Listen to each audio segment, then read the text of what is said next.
হাল আতা আলাল ইনসানি হিনুম মিনাদ দাহরি লাম ইয়াকুন শাইআম মাযকুরা।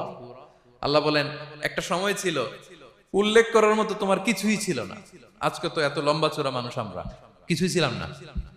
আমার বর্তমানে বয়স চলে 36, 37। তো আজ থেকে 37 বছর আগে আমি কি ছিলাম? আমার অস্তিত্বই ছিল না। আমার কোনো নাম ছিল না, আমার কোনো গ্রাম ছিল না, আমার কোনো অ্যাড্রেস ছিল না, আমার কোনো পরিচিত ছিল না।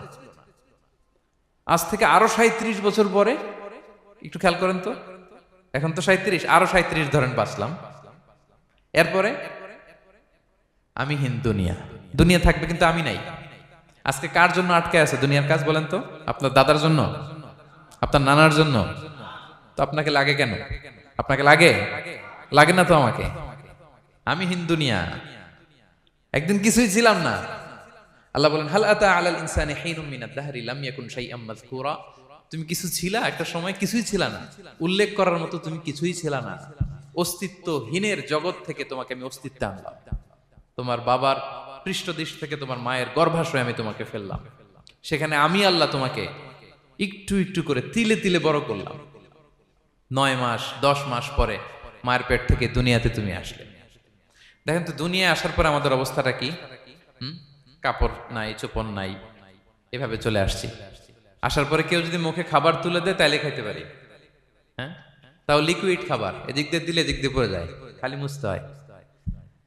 মেহমান একজন এসে আদর করে কোলে নিচে পেশাব করে দিছি ভরাইয়া, আছে না নাই? হয়েছে না, হয়েছে না এরকম? আদর করে একটা কোলে নিছেন, এখনই না ডায়াপার আসছে মিয়া। আজ থেকে 10 বছর আগে এগুলো ছিল নাকি? প্যাম্পাস ডায়াপার ছিল, এই কাঁথা টাতা নিয়ে কোলে নেওয়া লাগতো, এরপরে দিছে ওদিক দিয়ে জামা টামা ভিজে শেষ। ইভেন রাসূল সাল্লাল্লাহু আলাইহি ওয়াসাল্লামের কোলে এরকম বাচ্চারা পেশাব করে দিছে, এরকম হাদিস আছে। আদর করে মায়েরা বাবারা আসলেই তো তার বাচ্চাকে রাসূল সাল্লাল্লাহু আলাইহি ওয়াসাল্লাম কোলে দিতেন, পেশাব করে দিতেন। তো কার কোলে উঠছে এটাও জানি না, পেশাব করে ভরাই দিচ্ছে। পেশাব পায়খানা করে সয়লাভ। লিকুইড দিলে খেতে পারি, শক্ত কিছু খেতে পারি না। এই তো আমি, এই তো আমার ক্ষমতা। একজন যে বললেন ক্ষমতার অহংকার, এই তো ক্ষমতাটা তো এতটুকু। এরপরে যখন জোয়ান হয়েছে, এখন তো জোয়ান, এখানে একটা ভূমিকম্প হইলে কি অবস্থা হবে বলেন তো জোয়ানদের? হ্যাঁ, কাঁপতে কাঁপতে সব শেষ। একটা ভূমিকম্প, একটা তুফান হলে ওটার বিরুদ্ধে দাঁড়াতে পারি না। একটা তুফান, রাস্তায় টায়ার পাংচার হলে লাফ দিয়ে উঠি। ক্ষমতা আমার, আমার নাকি ক্ষমতার অহংকার? কি দুর্বল আমরা, হ্যাঁ? কুকুর আমাদেরকে কামড় দিলে আমরা কুকুরের কামড়ও দিতে পারি না, ঠিক কিনা? মশা যে কামড়া, এটা ধরতে না পারলে কিছু করতে পারি? কামড় মাইরা দিছে দৌড়।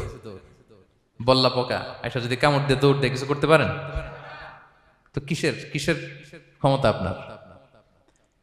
এরপর আবার যদি 70-80 বছর হায়াত পাই, আবার আগের মতো যেখানে বসি ওইখানেই ডাইরেক্ট, আছে না নাই?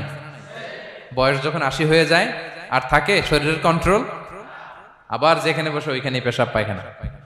খাবার দিলে খাইতে পারি, পিঠটা বাঁকা হয়ে কুজু হয়ে গেছে, এর নাকি আবার অহংকার? সাজে অহংকার সাজে? অহংকার সাজে একজনের, আওয়াজ করে বলতে হবে তিনি কে?